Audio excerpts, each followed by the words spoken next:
Hey everybody, welcome back to D&J's Epic Quest.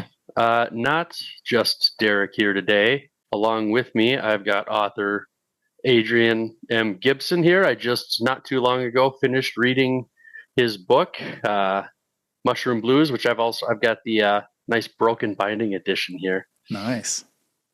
So, this book was a book that me and two friends decided we were going to read as like our little book club. And we'll be talking about that next week, the three of us. It was between Mushroom Blues and I think Sword of Kaigen were the two picks, and he settled on Mushroom Blues. I mean, Sword of So Kaigen is stiff competition, but we choose, well, so far we've tried to choose books that none of us have read. So none of us have read Sword of Kaigen, unless maybe one of them has now, since we finished this. But this was definitely a different book. I can't say I've read anything like it. I'm sure you hear that a lot. So, well, I appreciate that, man. I mean, it's like personally, I know that there are books that I can compare it to, just the things that I've been influenced by, but it does feel nice to hear people say like I haven't read anything like this, especially in a landscape of SFF that is so oversaturated with the same stuff, and especially in certain parts of publishing, publishers may latch on to like, all right, romantasy is our thing, or cozy fantasy is our thing, or now we're starting to see more lit RPG and stuff like that.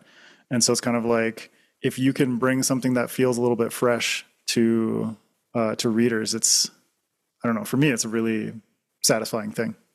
yeah, I mean, I think it totally worked, and it seems like it's been good for you. I saw it not too long ago. You had your post, like, the number of copies and stuff, and it's Hmm. very impressive. So congratulations on Thanks, all of man. that and the I ratings. appreciate it. First question for you. I'm just curious, maybe you can talk a little bit about yourself. Sounds like life has taken you kind of all over. You're Hmm. born in Canada, and now you live in Ecuador. Yeah. Yeah, I mean, first of all, I'm Adrian M. Gibson, and thank you for having me here, buddy. I appreciate it.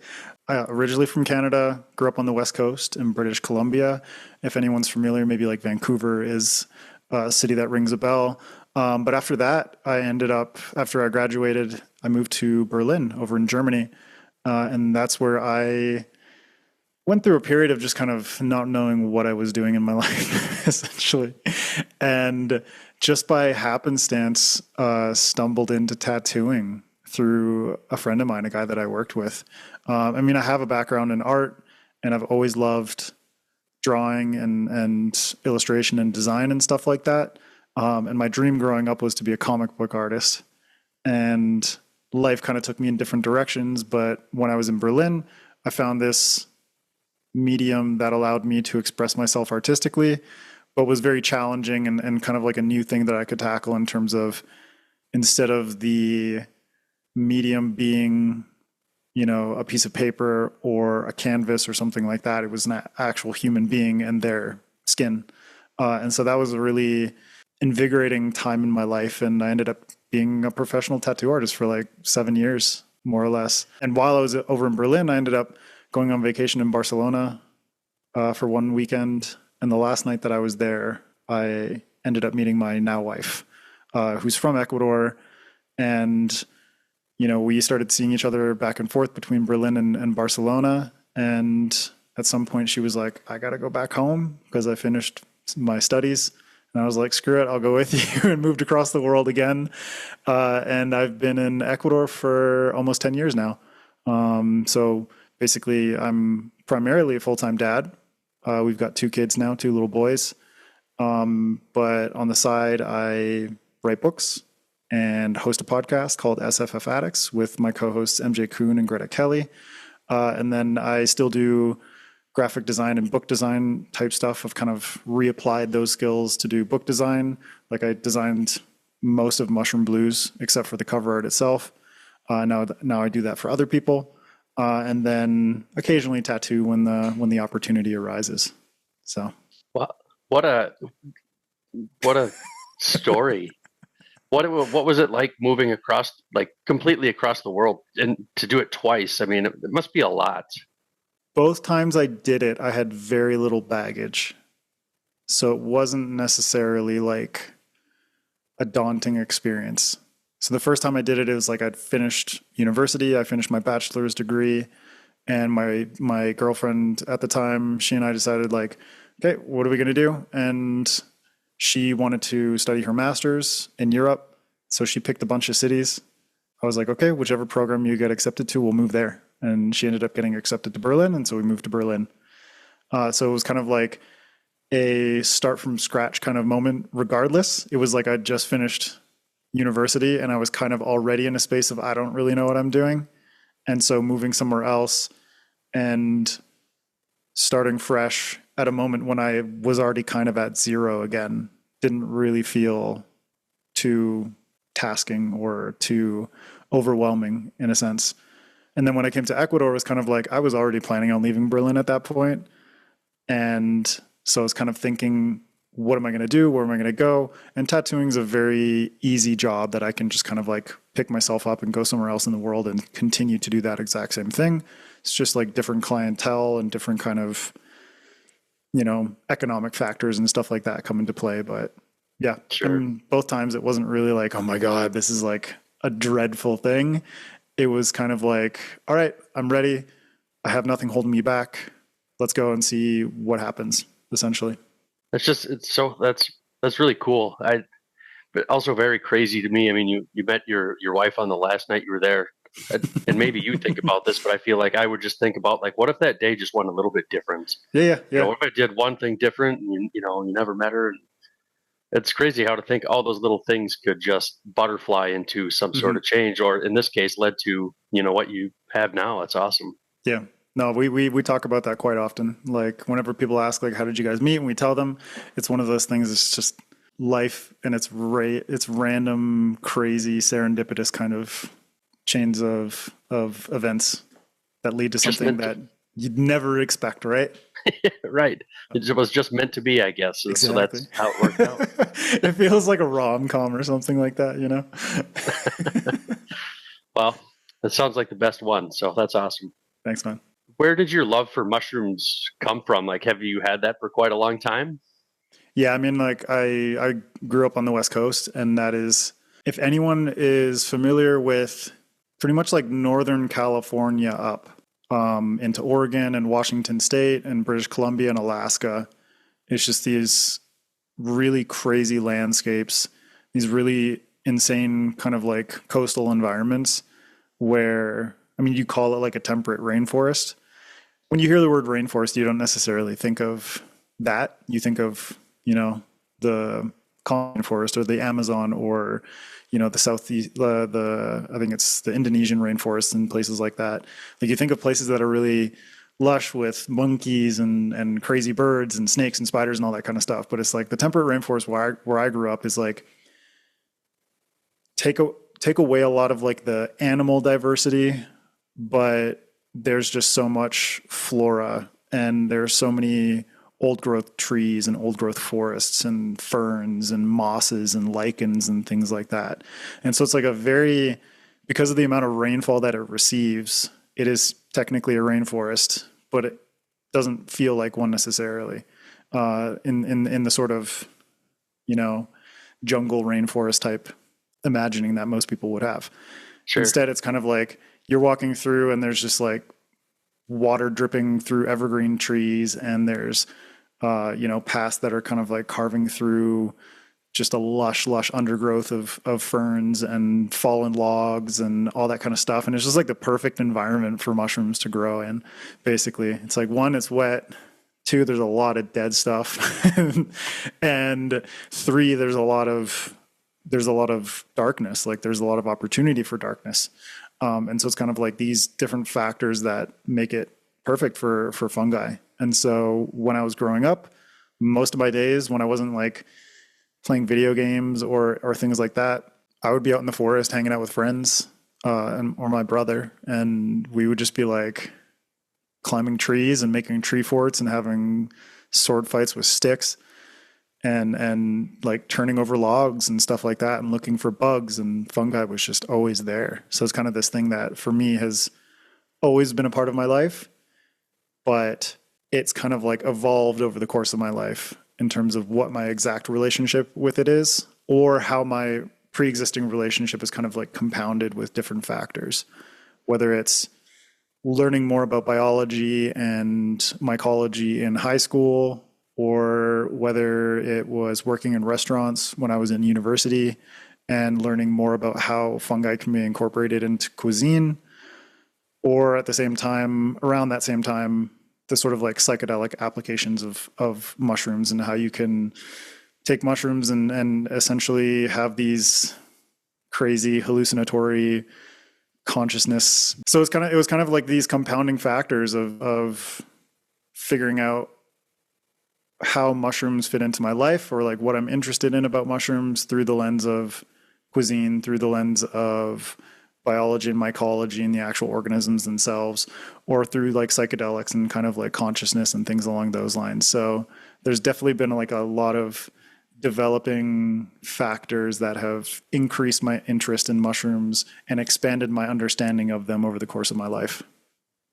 So have you like, was that something or part of what you studied when you were in school, or is this something that you've just kind of just done on your own aside from that? No, I studied English literature, which I mean, maybe it helped me in a few ways, but like it didn't necessarily help me to prepare for being an author, but it taught me a lot about how to read and write critically and stuff like that. But during that whole time, it was like I was going out into the forest and foraging, or I was cooking with mushrooms, or I was going online and like picking up books and stuff like that and learning more about it all myself. So it was kind of a very tangential part of my life that was always driven by my desire to learn more about these things, as opposed to I had any sort of like academic impetus to learn more about them, other than like, you know, doing biology and stuff in high school. Sure, gotcha. Mm. Cool. Okay, this is your first book, correct? Yep. I would say I don't feel like it reads like it's your first book. So Thank you. I yeah, appreciate that. I guess maybe some of my questions aren't going to be so much focused on the story, or and maybe a couple will be a little bit, but the idea for this book, where did that grow from for you? Like, I guess, you know, how did it all start where you're like, okay, I've got this idea for this story? Hmm. I mean, it was like part of it was my longtime fascination with mushrooms. Another part of it was my longtime obsession with Japan. And then another part of it was my obsession with new weird fiction. So it's kind of like specifically Annihilation by Jeff Vandermeer like blew my mind and made me want to be a writer. Not just like it made me want to write, it made me think more seriously about like I would like to be a published author at some point. And I continued to kind of like dig into Jeff Vandermeer's canon, and I also read a lot of like China Mieville. I love Philip K. Dick, and Philip K. Dick is kind of like OG weird fiction in a lot of ways. I'm also a really big fan of you know, like Beat Generation authors, and there are some authors who were writing in that time and in those circles who were just like off the walls, crazy, batshit stuff. Just like, you know, like if you've ever read or heard of Naked Lunch by William S. Burroughs, that I'm not. that book is just it is new weird fantasy in a way, you know, or like surrealist kind of fiction, or like Albert Camus as well. Like just these authors over the course of like the last 100 years who've been experimenting with reality, and I really love that kind of mind-bending, genre-bending approach to storytelling. Um, and so when I was tattooing in Berlin, I went to Amsterdam for a handful of days with a group of friends. And one of the days we were kind of just like trapped in our Airbnb because it was just pouring rain and there wasn't really an opportunity for us to easily get anywhere or do anything. And so I just ended up like I had my sketchbook with me and I just ended up drawing a bunch of stuff. And that was kind of like, you know, I'd been reading a lot of Jeff Vandermeer at the time, and I just started drawing these like fungal people who like, you know, like human bodies, but like fungal heads and stuff like that. And then I ended up turning those into like a design series, like a series of tattoos. In that world, you'd call it like Flash. And I ended up tattooing one of them on myself, and a bunch of friends wanted to get them tattooed. And so just kind of like spiraled from there where I was like, I've ended up tattooing like 25, 30 people with these fungal people tattoos around the world, which is really cool that anyone would want something so strange like that, right? But that was kind of like the foundation for wanting to write more just about this kind of idea of fungi mixed with people and like what that would say about a society, what that would how that would affect all these different aspects of a society. And Jeff Vandermeer has this one book series called Ambergris. It's a trilogy that starts with City of Saints and Madmen. Then there's Shriek, which is book 2, and then book 3 is called Finch. And none of them are directly like narratively connected, but they're all connected around the city of Ambergris, which is sort of like a Victorian, Edwardian sort of esque fantasy city that was built on top of this land that was occupied by these fungal people called the Grey Caps. In the context of these stories, the Grey Caps were pushed underground, but in the time of these stories, they're kind of like emerging again and taking back the city, recolonizing the city from the colonizers, essentially. But after reading those books, I was kind of like really curious about what fungal people could look like beyond just like a sort of antagonistic, almost hive mind kind of force, right? And so in that series, and I really love what Jeff Vandermeer did with it, but the fungal people in those books are just kind of like lacking personality, they're lacking individuality. It's just they are a hive mind that is all under a larger directive, essentially. And so I was thinking about it from the context of like, what would it be like if there were a race of fungal people who were interconnected, yes, but also individual and had very distinct personalities and goals and desires and all those kinds of things. And so it started fleshing out from there, and kind of the art in conjunction with the thought experiment, and eventually that kind of coalesced into this, years of world building and me researching more about mushrooms and incorporating very Japanese and Chinese and Korean, East Asian mythological inspirations, cultural inspirations, language inspirations, and things like that. And then after years and years, man, I got to the point where I realized like I'm doing way too much world building and I haven't written anything. Like there's no story here. And I just forced myself to like really home in on like what it is that I love about this world, and kind of cherry picking some genres that I think would fit within the context of that world that I love. And that is where Mushroom Blues came from, essentially, like bringing in elements of cyberpunk, not full on cyberpunk, but what if the cyber was replaced by fungal, right? So then it kind of becomes fungal punk. I also really love murder mysteries and police procedurals and that kind of stuff. And so I was like, what if I just mash that together? Like this fungal world with these, fungi essentially acting as like the technology within this kind of cyberpunk aesthetic, but with the story structure and framework of murder mysteries and police procedurals and noir and that kind of thing. And just like blending that all together, and then realizing that I actually had something really special. And I was like, okay, something like a story is forming here. And it's not just me world building for like 2-3 years kind of thing.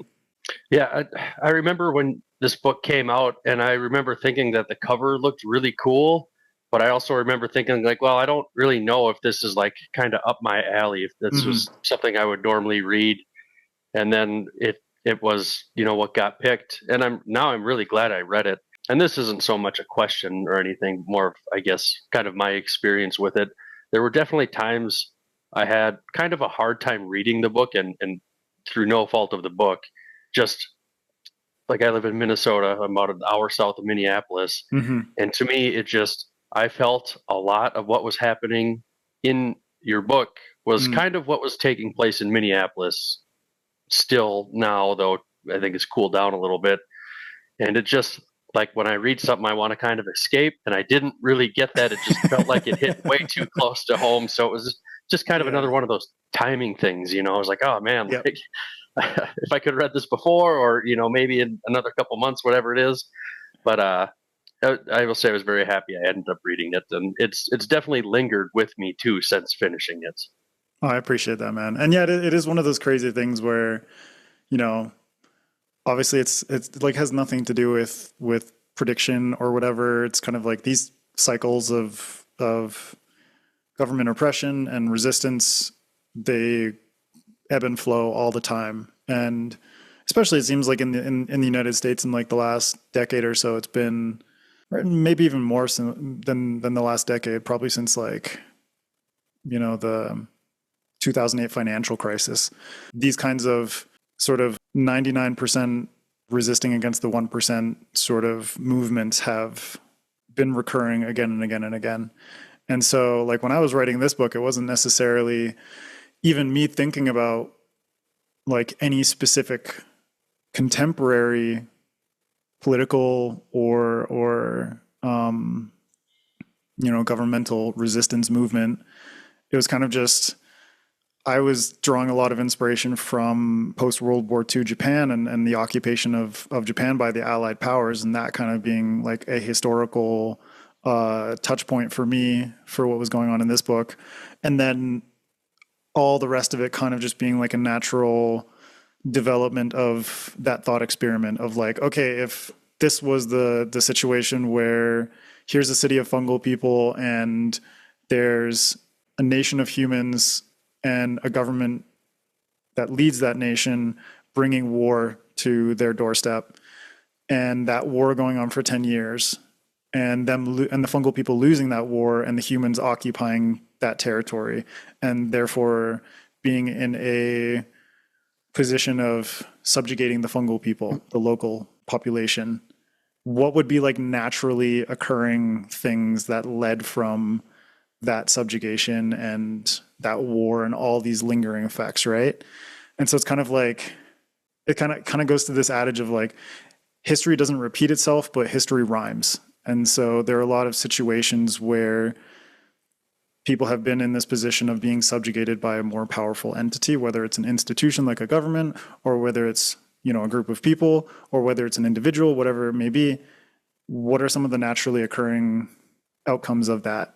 And the resistance that crops up in Mushroom Blues, while feeling very, very timely for what's going on in the United States right now with ICE and all this kind of stuff, and everything that happened in Minneapolis, all of that just feels like so resonant because that is part of the rhyming structure of history. And it's just that rhyme happens to be taking place in a new part of the world, or a new part of the United States in this particular case. And the exact causation of it is just a little bit different. But the outcome feels familiar, right? And it feels like really overwhelming to be like, I want to use my fiction to escape sometimes, but then it's like, damn, man, my fiction is resonating a little too closely with my reality. Yeah, it was. It was kind of an odd feeling, and so it was just kind of one of those things. Like I, I'd been so mad with what has been happening, and I'm like, okay, well, I've got a book, I can read that. And it's just kind of like, well, it's kind of similar. Sorry, man. No, it's all good. No, it's I was rooting for the fungal people throughout the book, so that was how I felt. Yeah, that's definitely what I wanted. Is like I wanted people to sympathize and empathize with the alien, essentially, the thing that feels different from us. You can still feel and kind of capture the humanity of these people, despite the fact that they're like literally growing mushrooms out of their bodies and their heads have giant mushroom caps on them, and they're able to like essentially have like brain to brain communication and interact with their environment and all these different kinds of things that are stem from their abilities as fungals, and the mycelium that can grow from their fingers and all these different kinds of things that are like really creepy and weird and stuff. But at the core of it, it's like in your mind and your heart, you can still connect with somebody like that. And it's been really cool to have conversations with other authors over the years about the ways in which non-human characters can still evoke such strong empathy from human readers. It's a really beautiful thing to be able to do. Yeah, I will say it kind of caught me off guard because I didn't really know what I was expecting, but I didn't think I was going to be feeling the way I did. So Mm-hmm. it was a good surprise. You kind of talked about some of your influences already, and I think somebody had a blurb in there. It's like Blade Runner. And I don't remember what the other comparison was. Those are just like my baseline comps. So it was like Blade Runner, True Detective, and District 9 meld with the weird Sure. worlds of Jeff Vandermeer, Philip K. Dick, and China Mieville. Actually, District 9 is one of those things that's like one of those very resonant pieces of art that even, I can't remember when it came out, like 2009 or something, well over 15 years later, it's like, damn, that movie still hits so hard. And it was such a big inspiration for me because it was like, you're empathizing with these weird insectoid alien creatures more so than the humans that are trying to subjugate and control them. I got a lot of Aliens, James Cameron Alien vibes, and maybe it's just like the blue cover and kind of the blue tint to that movie. But I almost felt like Henrietta was kind of like a Ripley character in some sense to me. Mm-hmm. Yeah, like a hard-edged woman who isn't necessarily like the most likable person. Circumstances constantly cause you to try and like reframe, if I were in this person's shoes, how would I feel? If I'd experienced the same things that they'd experienced, how would I feel? And in the case of Henrietta, it's kind of like, she's been brought up in a nation that has essentially launched like how would I call this? A propaganda campaign within its own society against the fungal people, kind of made them out to be an enemy, similar to like what's going on in the United States and with certain ethnic groups and stuff like that, or in certain like societal groups like immigrants, and just kind of pushing this narrative over and over and over. And when all of your media is inundated with a certain narrative, it's really hard to avoid it. And it's often a lot easier to just fall into the belief that this narrative that is pounding my head again and again and again, day in and day out, must be the truth because I'm hearing it all the time. Or it must be the truth because the institutions that I believe in are telling me that it's the truth. And so when she's put into the situation of going to this city of Neokanoko, which is the capital of the fungal nation of Hapon, she's already primed to be racist towards the fungal people, to be discriminatory towards them, because that's what her society has trained her to do. And so a lot of this book is kind of like breaking her down to the point where she has to figure out for herself what her own truth is and what she really believes, and whether she trusts the institutions that have, essentially pushing their truths upon her for years and years and years. But when she's actually on the ground in a city of fungal people, and she herself is like mycophobic, she hates mushrooms, and that extends to her discrimination against mushroom people. It's like the reader being able to empathize with the mushroom people based on what they're going through, based on the emotion and the desires that they convey. Henrietta herself is also able to kind of understand that everything she'd been taught isn't necessarily true, because what she's seeing in person firsthand with these fungal people is representing a different story than the one that she'd been propagandized for so long. It felt like it took her a majority of the book to get to that point, and so it was, for me, I kind of had a hard time sympathizing with her, and I didn't really, I don't know, I almost felt like she was kind of irredeemable in some sense, and she she definitely seems to come around. Yeah, she was a tough character to like. She really was. Yeah, and I mean that was a conscious choice on my part, because I didn't like, I wanted people to side more with Koji Koji Nameko is her partner throughout this book, that she's been teamed up with, sort of in like a buddy cop kind of way.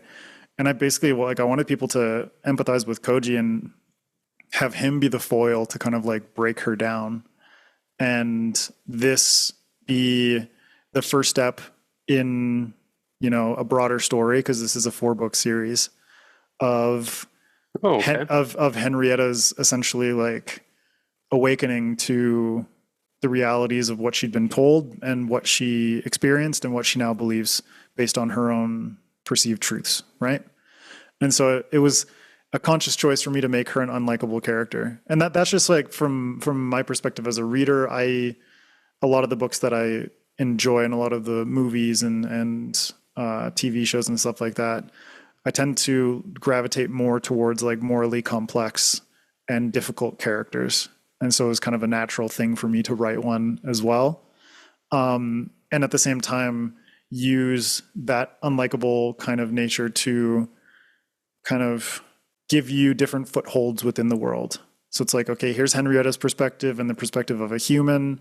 And it's not something you're going to like. It's not something you're going to be like, I'm rooting for this person necessarily. And then bring in a fungal character that is kind of a foothold into their world and their experience, and allowing for that empathy building to occur. And at the same time, kind of break down the main character and prepare them for what's going to happen in the next 3 books. Yeah, I mean, it really worked, and I was throughout the book, I was kind of hoping like, okay, well, I hope she progresses to a point where I don't feel like I dislike her so much, but I still don't know if I'm gonna trust her at that point. Yeah, that's a good point though. Like my hope is like by book 2 and onward, it's kind of like you're at a point where you don't necessarily trust her to do the right things all the time. You know, like I appreciate that, because I don't want it to be like, oh yeah, like she's totally converted and she's not going to run afoul again. She's not going to, like, you know, make mistakes again. And her racism and her discrimination is not necessarily just going to be gone completely. Like, she's still going to do some of those things, but it's kind of in a circumstance where, in the act of doing something, and in the moments after, or in like reflections afterwards, it's not like that thing I did wasn't wrong at all. It's more so she changes into the kind of person that reflects upon those things and thinks like, oh crap, did I actually do that? Or like this tendency that I'm trying to rid myself of is creeping back in certain ways. And so it is one of those situations where it's like, I don't ever want you to fully trust her, you know, not that she's like a completely unreliable character, but that she does irredeemable things that make you question her character. And the degree to which that happens in subsequent books is going to be less, but it's going to add a much more interesting kind of complexity to, you know, her doing things that are righteous and good, but at the same time, doing things that you find despicable, I think is kind of the kind of complexity that I really like from characters. Yeah, she was complex, because I didn't really get the sense that she's just a straight up villain or evil person or anything like that. It's just she's got this past and, you know, her prejudices and all that stuff where it's just hard to relate to. So it was well done. Thanks, man. Yeah. Speaking of Henrietta, I'm curious, and I know like authors, they write men and women perspectives all the time, but I'm wondering, with this being like a first person point of view, does that change that at all? Does that make it more difficult? Or again, I think of Alien and Ripley, right? Because she could have been a male or female character, and right. They happen to cast Sigourney Weaver. Maybe it's just something like that where it could have went either way. No, I mean, Henrietta originally started out as a male character. I had it out as male character with a third person point of view. And then when I started drafting, I was just like, this is shit. I don't like this. And it's like, it didn't click with me. Right. And then I switched it up. I was like, okay, I'm going to try in first person. That started to feel a little better. And then change the gender of the character from male to female. And that just like all started working much, much better. And especially with Koji being male, I felt like that dynamic worked much better. Even though there's like no sexual kind of energy or connection between these two characters at all, and that's not something I intended. And if anyone wants to ship Henrietta and Koji, it's not going to happen. Like they're not going to like hook up or anything. Not to say that there won't be like relationships or anything like that in the stories going forward, but it just felt better when Henrietta as a woman is kind of like existing within this patriarchal institution, the NKPD, which is like the police force in Neo Kanoko. And it's like, it added a lot more dynamism in terms of her role as a mother, her role as a woman within the workplace, and within her society, her sort of developing friendship with Koji. And so it's like a lot of the ways in which she experiences the world really added an interesting complexity to her character. And I was thinking a lot about parenthood when I wrote this book, because I'd become a dad and everything like that, and having a lot of conversations with my wife. And so Henrietta, with her history of being a mother, but also being an alcoholic and an addict, and how those things, really affected her life and affected who she is at the start of Mushroom Blues, which is a very, very jaded person. And you learn more about what happened to her in terms of like her family and stuff like that. These things just felt right for her being a woman, because I'm the kind of person where I like to step outside of my comfort zone a lot of the time, hence why I moved across the world twice kind of thing. And so it felt more challenging for me, but it also felt like the kind of challenge that I was willing to take on, to be like, I'm not just going to have my first novel be like a 30-something-year-old white dude like I am, right? A lot of my friends are women, like both the co-hosts on my podcast are women. And so through like a lot of conversations with them, I was able to kind of hone this character in such a way where, it felt natural to me to write her. A lot of conversations with my mom too.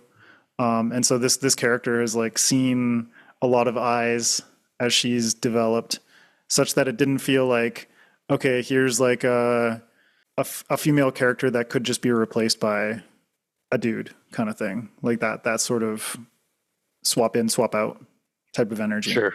But through those conversations and through the building out of her backstory and everything like that, I felt much more comfortable having Henrietta be a woman instead of what I'd originally started out with, which just felt kind of, I don't know, man. Like I've read so much noir and stuff like that in my life, or like watched a lot of noir movies and crime movies and things. And, if anyone's familiar with like Raymond Chandler and Dashiell Hammett and the whole gamut of noir authors, most of the times it's like a middle-aged white dude, and it's super tropey in the ways in which it does characterization, and not to fault like series that I love. Dresden Files is very much influenced by the noir tradition, and that's why the first like handful of books in that series are very much like, here's Harry Dresden just like, undressing a woman with his eyes and telling me every detail about her, from her toes to her tits and everything like that. And I'm like, that isn't what I love about noir. And that stuff feels so, I don't want to call it lazy necessarily, but it feels like it's like leaning too much into the feel of classic noir, that it almost becomes a trope in and of itself, right? And so having a female character as the lead allowed me to kind of play around with a lot of the tropiness of noir and subvert aspects of it. And also be able to, a woman in the workplace is dealing with, some sort of discrimination of one sort or another. Like that feels familiar to a lot of female readers. If I'm showing Henrietta in her workplace being like sneered at by some douchebag cops in the bullpen, right? and the kinds of things that she has to deal with in terms of like her boss and blah blah blah, and so all of that felt right for the character, but it also felt right for me to tackle smaller thematic elements that are occurring in our contemporary society, but not necessarily making it like the whole thing in a sense. Sure. The mystery books and police procedurals and stuff like that's not something I really have any experience with. So this was kind of my first delving into that. So Mm-hmm. I guess not having it be, like you said, a 30-something-year-old white dude and having something different is maybe a good way to go about it for me to get Yeah. something different. The something you don't see as much. Mm-hmm. So you created this race of people, these mushroom people. Where did you get the idea? And I know you said you have a love for the Japanese culture and Asian cultures and that type of thing. How did you decide to meld those two together? And I kind of keep thinking about that, and I keep thinking about, well, it seems to work really well together. Were there other considerations that you had for that, or was that kind of it? No, I mean it was like a very complex process for sure. I mean, like, like I don't think I took any aspect of this book like half-heartedly. So it was very much in the back of my mind of like, if I'm going to meld this fungal race with inspirations from Japan and China and Korea, these places that I've also been obsessed with for a really long time, and especially Japanese culture and learning about the history and customs and culture and all these different kinds of things, cuisine, like visiting Japan and visiting China and things like that. I didn't want to fall into the trap of like cultural appropriation, which is a really easy thing to do in fantasy and science fiction. And so I was kind of like coming at it from the angle of, if I'm going to do this, then I'm going to be very thoughtful about it. I'm going to put in a lot of research, but I'm also going to make this feel kind of like Japanese coded, but also I'm going to take it a step further and really make it feel like its own thing. Even though the reader will know that like this is inspired by Japan, it's not necessarily a direct one-to-one comparison of Japan. And so the entire like religious system, even though it's influenced by Taoism and Shintoism and Buddhism, there are elements that have kind of been applied and kind of worked into it. But like all of the deities are entirely unique. I've created like unique religious practices for them, like funerary rites and all these different kinds of things. When it comes to like their language as well, like I created an entire fictional language for these people. And so there's like a glossary inside the book, and you can see like translations for these words. And it's not like I'm doing like, here's a whole paragraph that's in the sentence. It's kind of like cherry picked things and specific phrases and whatnot that are kind of thrown in there to deepen the experience, but not necessarily make it like, oh crap, like I can't understand this entire paragraph, and so I have to go to the glossary and figure out like word for word what this means or anything. It was trying to be like a lot more kind of contextual and subtle in that sense. But it's like, yeah, like their entire religious system, their language, so many aspects of their society, the way that they connect with each other is very like this is just a specific example. So like take like the family structure from Japan and the ways in which Japanese people treat the family unit, but also intergenerational sort of like family dynamics and those kinds of things. It's very tight knit. A lot of it is hierarchical in terms of like the seniority within a family and all that kind of stuff, and paying respects to your elders and things along those lines. And applying that to the fungal people, but expanding upon that. And it's like, okay, so that interconnected family structure in the context of fungi, how would that play out with how these people are able to communicate to each other, and they're able to emote to each other and speak to each other through this interconnected mycelial network called the net. And so that allows them to maintain this sort of Japanese inspired family structure, this tight knit sort of relationships. And the way that that projects outward into society as a whole. But then you have these added elements to it where it's like, okay, now they're able to communicate with each other in this way. They're able to connect with their larger community in ways that no human could ever imagine.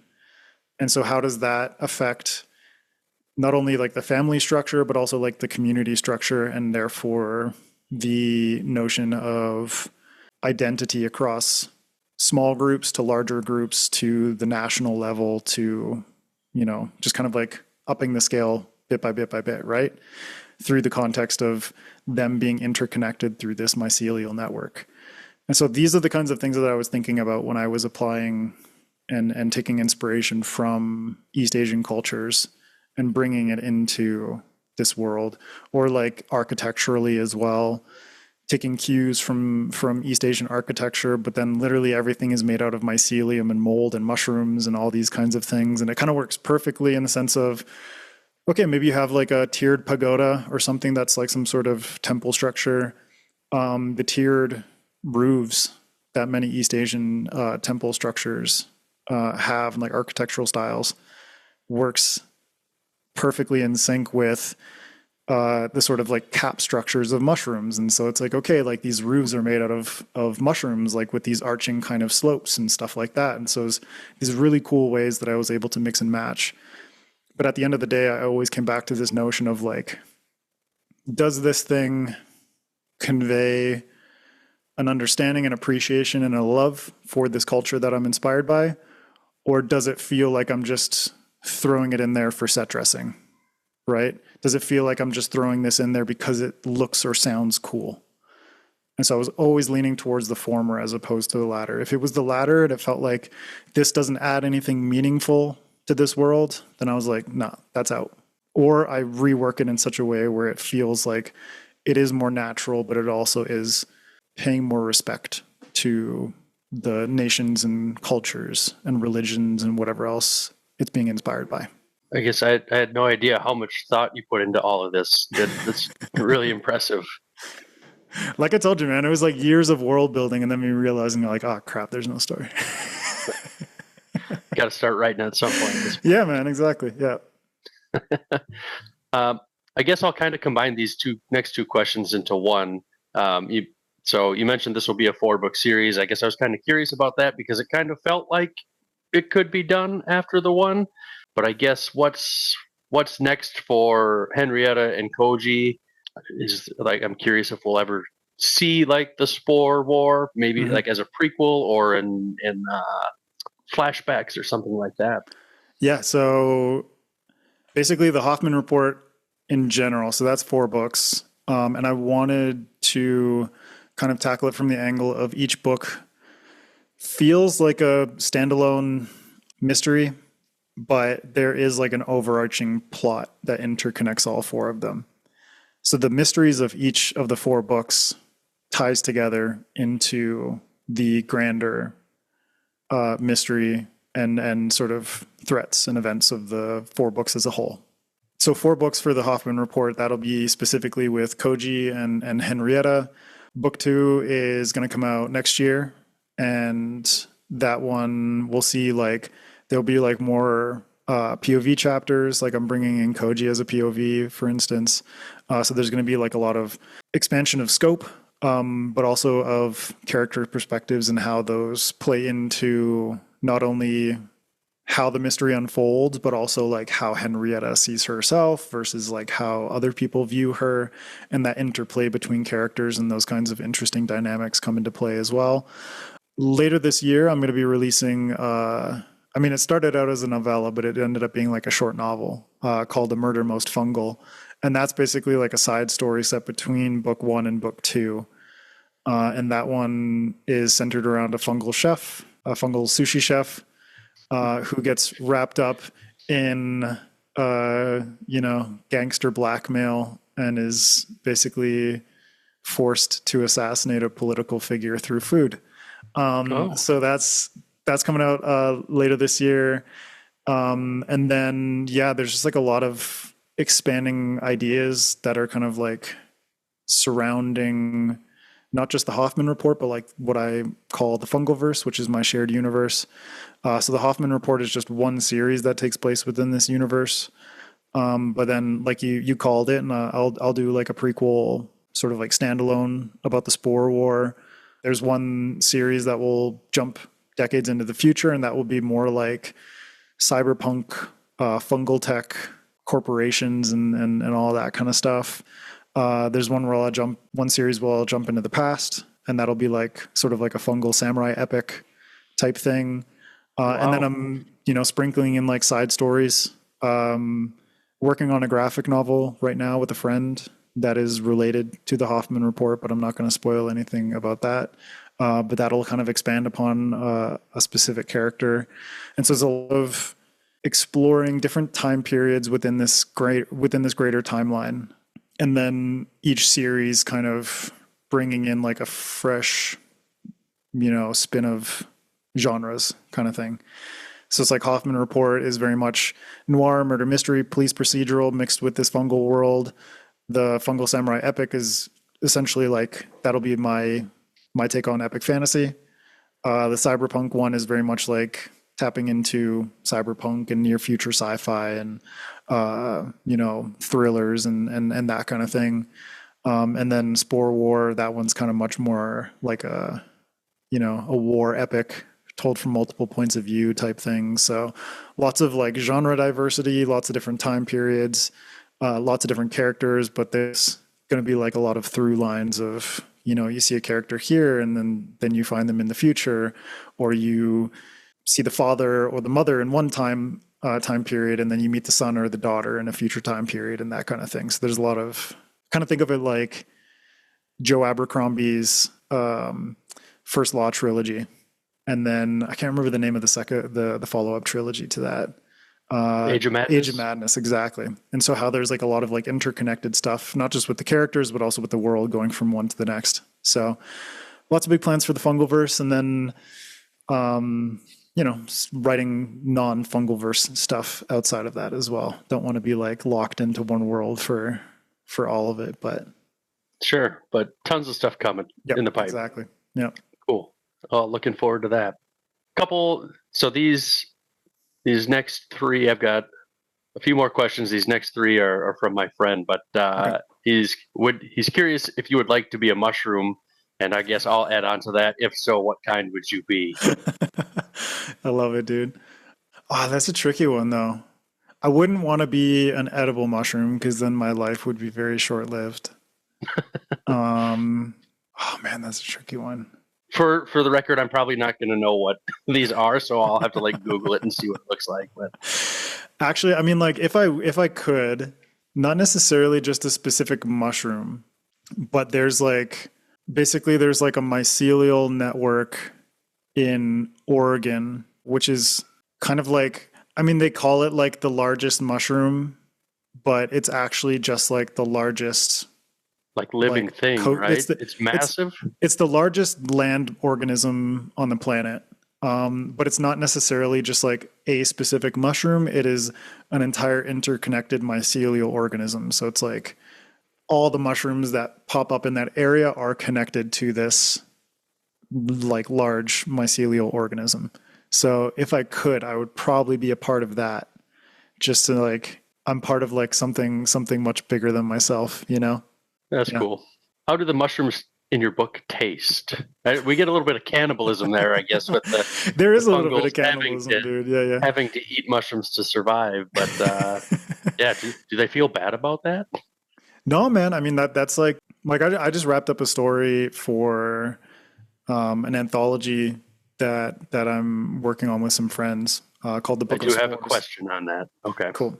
So I just like wrapped up my story for that anthology, and a lot of it got into sort of the earlier history of the fungal people and going back thousands of years and stuff like that. And so much of like the notions of cannibalism in the sense of these mushroom peoples eating mushrooms really got me thinking heavily about like the religious aspect of these people and how their views of the world and their views of nature and life and death and decay and rejuvenation and all these kinds of things play together.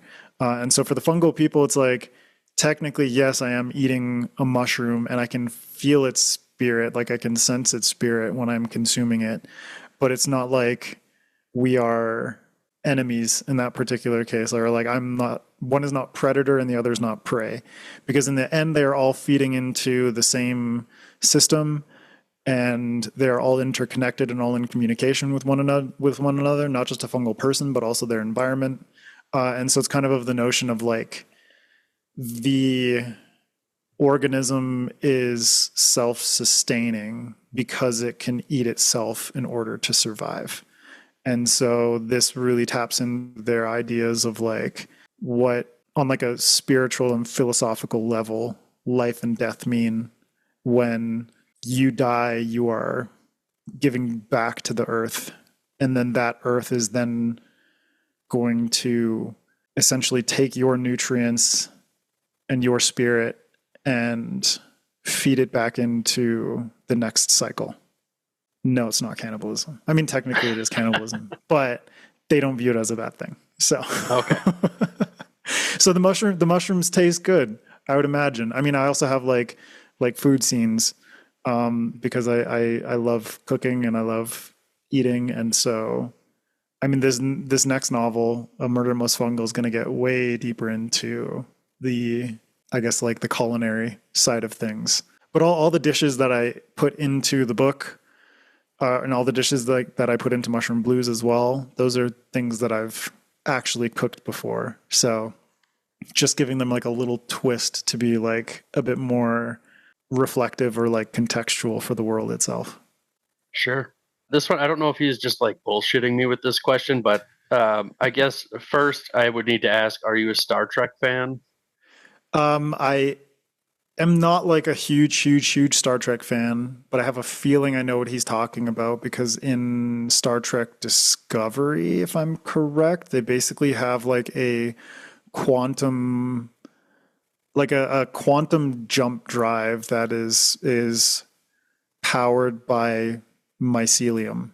So it's like, Okay. yeah, so it's like it's essentially like playing into ideas of like quantum consciousness and stuff like that. And this living organism of the mycelium is what is allowing the, I think it's called the hyperdrive in Star Trek, to jump from one part of the universe to the other, or like one part of the galaxy. I can't remember what it's like in Star Trek. But the cool thing about that is like the writers of that show were inspired by he's like an amateur mycologist, but he's ended up becoming like one of the biggest sort of mushroom communicators that's out there. His name's Paul Stamets.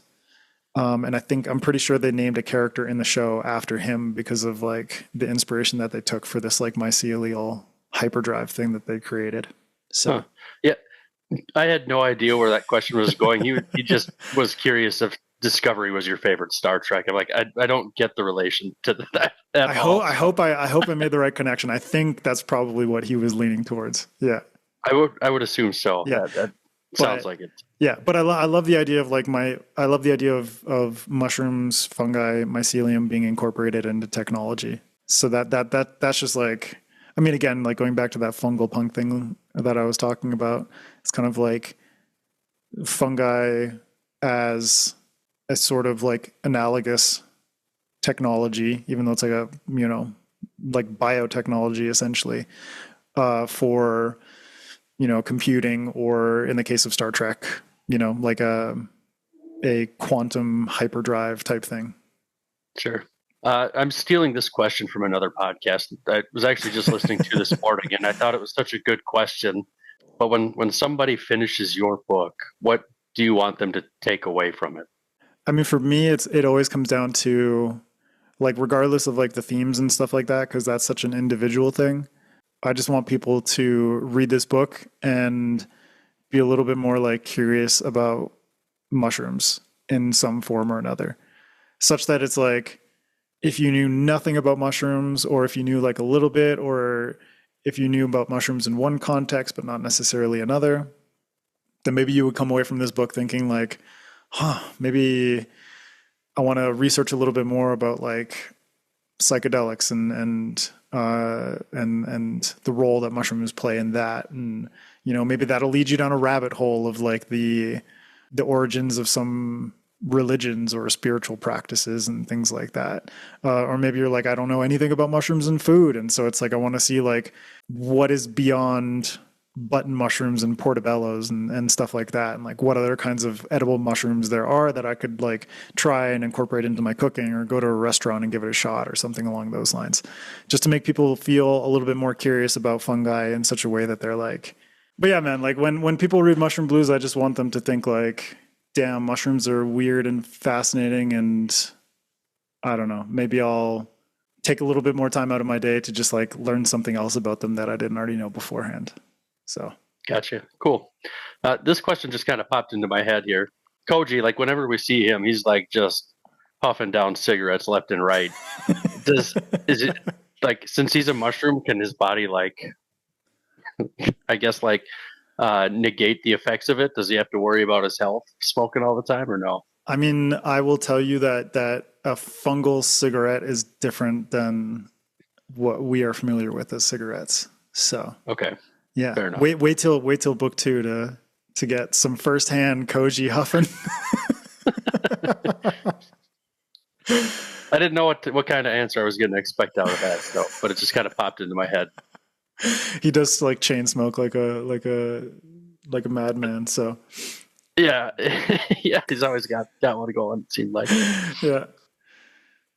This is the last question that I've got for you, unless anything else comes up, and it kind of might be a multi-parter here. But Okay, cool. I've backed different Kickstarters and stuff. I backed your Book of Spores, and I Thank you. really love the anthology idea. I certainly don't know, and I think a lot of other people probably don't know as well. But what kind of work does it take to organize something like that? What is the behind the scenes like? I just imagine it's a ton of work. It's probably crazy. Yeah, I mean, I will say this up front, like don't go into a Kickstarter expecting to make a ton of money. And it's kind of like, at the very least earlier on, this was our first one, so it was like very much a labor of love. And so our mentality was like, if we break even on this, we'll be happy. Because it's like, even though the Kickstarter technically made $50,000, it's not like that $50,000 goes straight into our pocket. It's like, no, there's the artist that we have to pay, where there's editor, there's production costs, and there's the authors that we're paying. There's, every new backer that we get is essentially paying for a new product. And so that kind of accumulates into a portion of their money. Every single person who backs it goes into actually creating the thing that they purchased. Whether it's the deluxe edition hardcover and the merch and all that different kind of stuff. So it's a lot of work, and essentially like the story part of it took the longest. That was about like a year and a half of us like gathering all the stories and giving developmental feedback, and going through the process of like organizing where in the anthology the stories are going to go and all that kind of stuff. And then there's the Kickstarter itself, and that involves a ton of logistics. We brought on Merrick Books, who are like a project management company, and essentially they had help out with production and distribution for the most part, but also like helping out with the project itself. And so they're the ones who are going to be ordering all the books, and they have their warehouse, and then they're going to basically package and distribute all of it and whatnot. But on top of that, it's kind of like there's all the design stuff, and like all the design for the Kickstarter and for the anthology itself was done by me. Jeff Brown, who did the cover art, he and I collaborated on the cover design, but then like the entire interior, the look of the Kickstarter campaign and all that kind of stuff, like the promotional videos and everything was done by me. And so it's just like a lot of different moving pieces that are coming together to be like, okay, it is, on the author side, it's writing. Then there's the editors and all the editorial process. Then there's the design and the art. There's the marketing that goes into the campaign itself. There's the production, there's the distribution, there's all the back end stuff. Just something as simple as like putting the backer names in the acknowledgements took me like 2 hours because it was basically like a big spreadsheet with all of the backers' names and just like going through and like copying and pasting every single name into the acknowledgements kind of thing.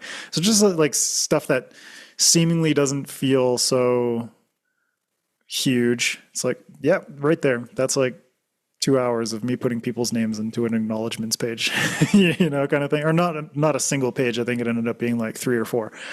If you're going down the path of Kickstarter and crowdfunding, like take a serious step back and think about like what you yourself are capable of handling.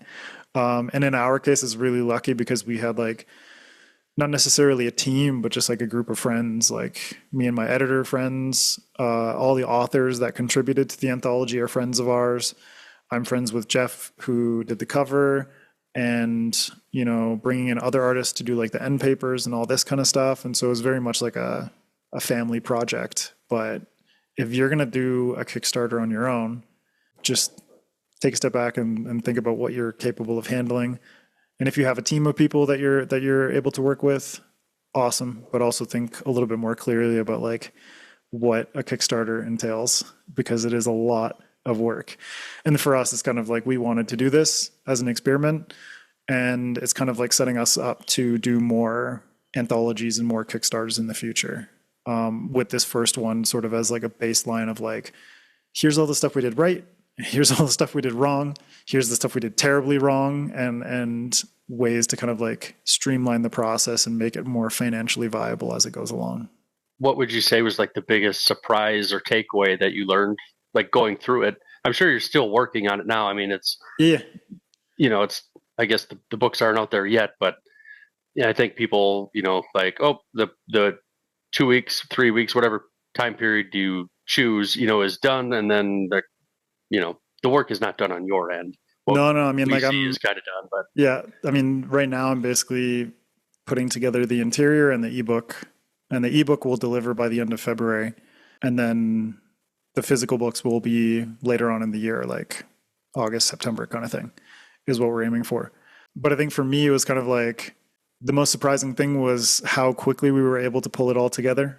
Just the fact that we got the cover art in September, and then Jeff and I worked on that. And then once we had that, we basically got to a point in October where it was like, are we going to do this thing?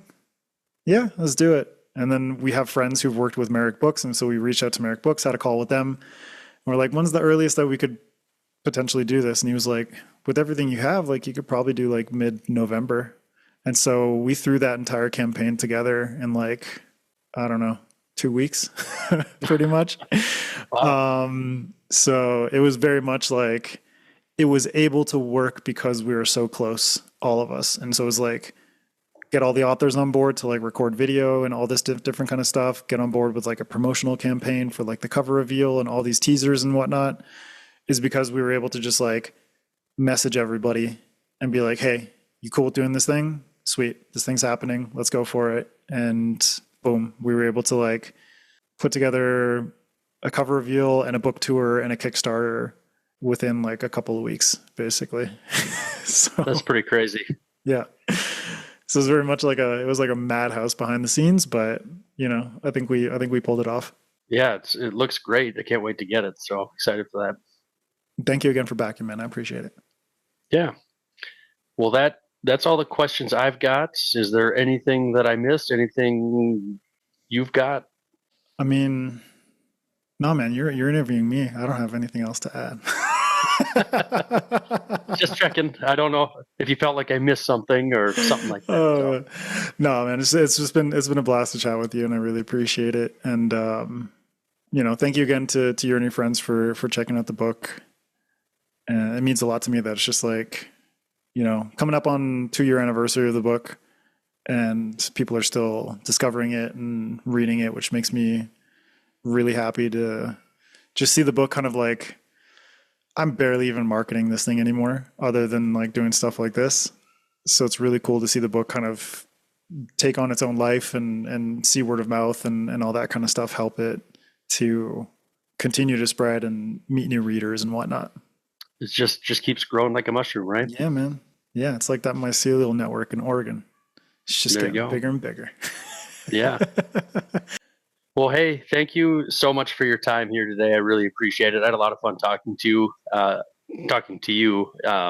Sometimes I don't really know what to expect all the time talking to authors. I definitely I don't feel nervous or anything like that, but I feel like it's a very good conversation with you, and I really appreciate that. Thanks, man. I appreciate it too. Thank you for taking the time. And like, we didn't get to hang out with Justin today, but like, hopefully everyone else is willing to check out the book and enjoy. I don't, did Justin didn't read it, right? It was you and two other friends. Right. Yep. Justin did not read it. It was Jim from Fantasy for the Ages and Matt Go Read Books. Nice. We read it. So, yep. Well, Justin, next week. go pick it up, man. No. I think it's different enough and weird enough. I think he would like it. So, well, fingers crossed, man. Yeah, but I appreciate you and Jim and Matt giving it a shot, and hopefully everyone out there listening is willing to give it a shot as well.